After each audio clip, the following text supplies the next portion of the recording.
Sixth episode की शुरुआत वहीं से होती है जब हान विदाउट स्लाइड्स प्रेजेंटेशन देने के लिए कहता है। ये देखकर जियानदान को काफी गुस्सा आता है। हान अपनी प्रेजेंटेशन कंप्लीट करता है तो प्रोफेसर इनको सी ग्रेड देते हैं, जिससे जियानदान कहती है हान ने काफी अच्छी प्रेजेंटेशन दी है, तो आपने सी ग्रेड क्यों दिया है। प्रोफेसर कहता है ये एक टीम प्रोजेक्ट था जिसमें स्लाइड्स एंड प्रेजेंटेशन दोनों इंपॉर्टेंट थी। हान ने काफी अच्छी प्रेजेंटेशन दी है बट स्लाइड्स नहीं थी, जिस वजह से तुम्हें सी ग्रेड से ज्यादा नहीं मिल सकते हैं। तो जियानदान प्रोफेसर से बहस करने वाली होती है बट हान उसको यहाँ पर लेकर सीट पर चला जाता है। जियानदान उससे पूछते हैं तुमने स्लाइड्स क्यों नहीं यूज की, तुम्हें पता भी है मेरे लिए सी ग्रेड्स का क्या मतलब है। हान कहता है हम इस बारे में क्लास के बाद बात करेंगे। देन क्लास खत्म हो जाती है। जियानदान हान को एक्सप्लेन करने के लिए कहती है जो भी उसने किया। तो हान यहाँ पर उसको बताता है मैंने स्लाइड्स इसलिए यूज नहीं की बिकॉज उसमें एरर थे। जियानदान कहती है ऐसा नहीं हो सकता है। तो हान उसको अपने फोन में स्लाइड्स दिखाता है एंड कहता है अगर मैं स्लाइड्स बंद नहीं करता तो हमें ये सी ग्रेड भी नहीं मिलता, जिसे सुनकर उसको थोड़ा बुरा फील होता है और वो यहाँ से चली जाती है। जियानदान मीफन के साथ होती है। मीफन कहती है हान इन सब का सारा ब्लेम तुम पर कैसे डाल सकता है। जियानदान कहती है गलती तो मुझसे हुई है ना, तो क्या ही कर सकते हैं। मीफन कहती है अगर उसे पता था स्लाइड्स में एरर है तो वो उसको ठीक कर सकता था या तुम्हें बता सकता था, तुम उसको ठीक कर सकती थी, लेकिन उसने ऐसा नहीं किया तो सारी गलती उसकी है। जियानदान कहती है छोड़ो यार, अब इन सब के लिए बहस करने का कोई फायदा नहीं है। इस टाइम तो मुझे अपनी नेक्स्ट सेमेस्टर की ट्यूशन फी के बारे में सोचना होगा बिकॉज मुझे स्कॉलरशिप तो नहीं मिलने वाली है।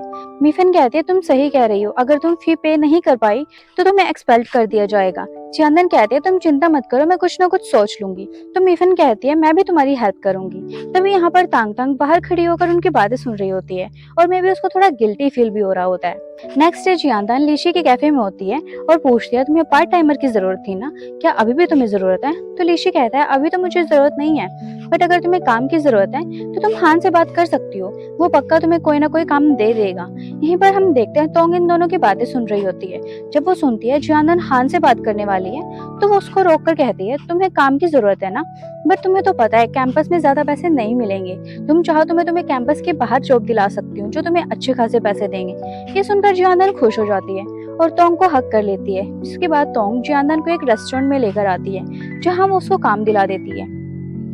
जियानदान उसे थैंक यू बोलती है, जिस पर तोंग कहती है कोई बात नहीं यार, इतना फॉर्मल होने की जरूरत नहीं है, और जियानदान को वीचैट पर ऐड करती है। देन ये दोनों यहाँ से चले जाते हैं। सीन हान पर शिफ्ट होता है। वो काफी शांत सा बैठा होता है एंड लगातार स्विमिंग पूल को घूरे जा रहा होता है। मंकी उसके पास आता है और कहता है आजकल जियानदान कहीं दिखाई नहीं दे रही है।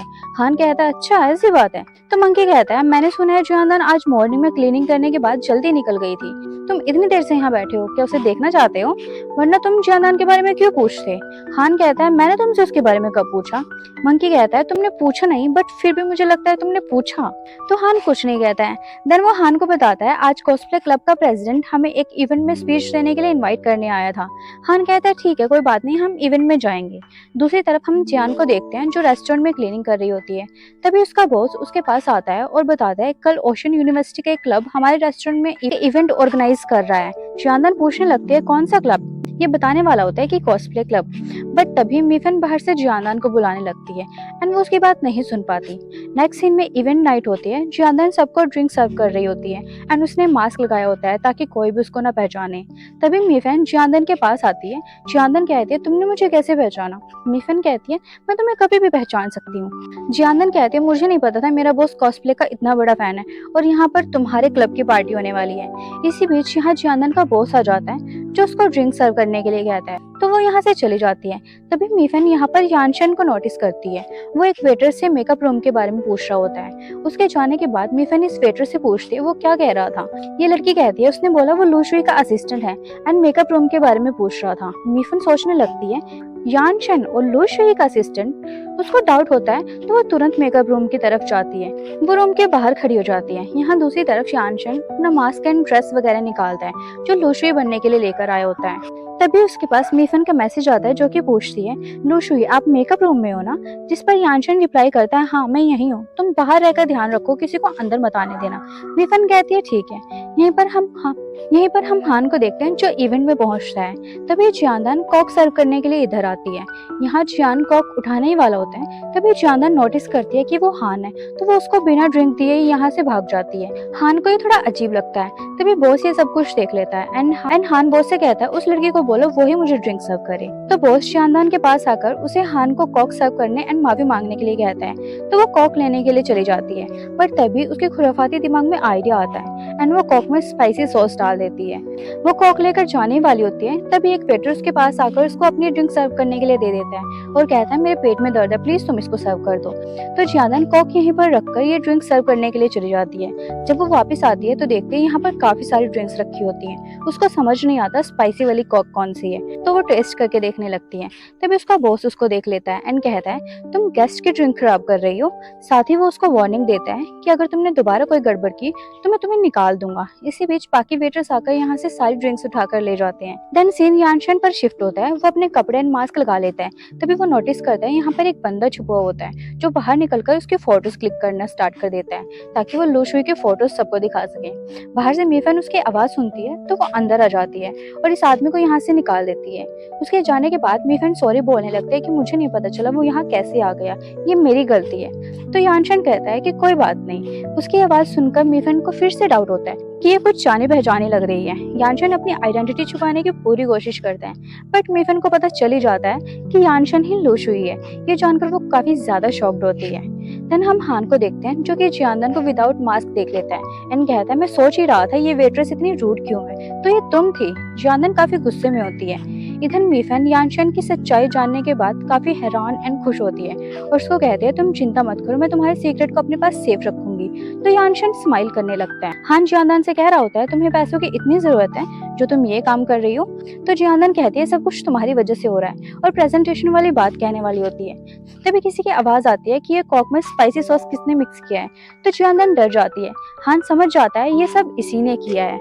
इसके बाद लू शुई यानी यानशन बाहर आता है एंड अपना जो भी उसका प्रोग्राम वगैरह होता है वो सब वो करता है। सब लोग उसकी काफी तारीफ करते हैं एंड एडमायर करते हैं। मीफन भी काफी खुश होती है। ये सब खत्म होने के बाद जियानदान गुस्से में यहाँ से जा रही होती है बिकॉज उसको जॉब से निकाल दिया जाता है। तो हान उसके पास आता है और कहता है क्या वो स्पाइसी कॉक मेरे लिए थी। जियानदान कहती है अगर तुम बॉस को मेरी शिकायत नहीं करते तो मैं ऐसा नहीं करती और ना मेरी जॉब जाती, और उसे बोलकर चली जाती है कि आज के बाद तुम मुझसे दूर रहना।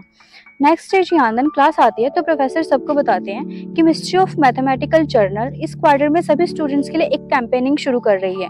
जो स्टूडेंट्स पेपर्स लिखेंगे एंड अगर उनका पेपर पब्लिश हो गया तो उनको इस सेमेस्टर में बोनस क्रेडिट दिए जाएंगे, लेकिन आपको पेपर 1 मंथ के अंदर सबमिट करना होगा। ये सुनकर जियानदान खुश हो जाती है बिकॉज अगर उसका पेपर पब्लिश हुआ तो उसको एक्स्ट्रा क्रेडिट मिलेंगे जिससे उसको स्कॉलरशिप मिल सकती है। जिसके बाद जियानदान पेपर्स लिखना स्टार्ट करती है बट वो बिल्कुल भी इजी नहीं होता है। मंकी और लीशी उसको देखते हैं तो मंकी कहता है जियानदान काफी मेहनत कर रही है, हमें उसकी हेल्प करनी चाहिए। लीशी कहता है तुम्हारे दिमाग में कोई आइडिया है क्या। तो मंकी हाँ कहता है। जिसके बाद वो हान के पास पहुंच जाता है और उसको कुछ पेपर्स देकर कहता है तुम एक बार चेक करो ना, मैंने फेयरवेल पार्टी प्रपोजल बनाया है। हान कहता है फेयरवेल पार्टी बट किसके लिए। तो मंकी जियानदान कहता है। हान हैरान हो जाता है। मंकी कहता है तुम्हें तो पता ही है वो स्कॉलरशिप की वजह से यहाँ है और अब उसको स्कॉलरशिप नहीं मिलने वाली है तो उसको मजबूरी में यहाँ से जाना पड़ेगा, और वो थोड़ा ड्रामा करने लगता है। ये सुनकर हान थोड़ा अपसेट हो जाता है। मंकी कहता है बट अगर तुम चाहो तो ये सब कुछ चेंज कर सकते हो।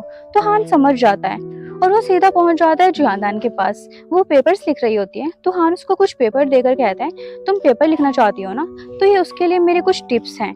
इन सब की वजह से मेरा पेपर 3 बार पब्लिश हो चुका है। जियानदान कहती है ये तो काफी अमेजिंग है, तुमने बहुत अच्छे से सब कुछ लिखा है।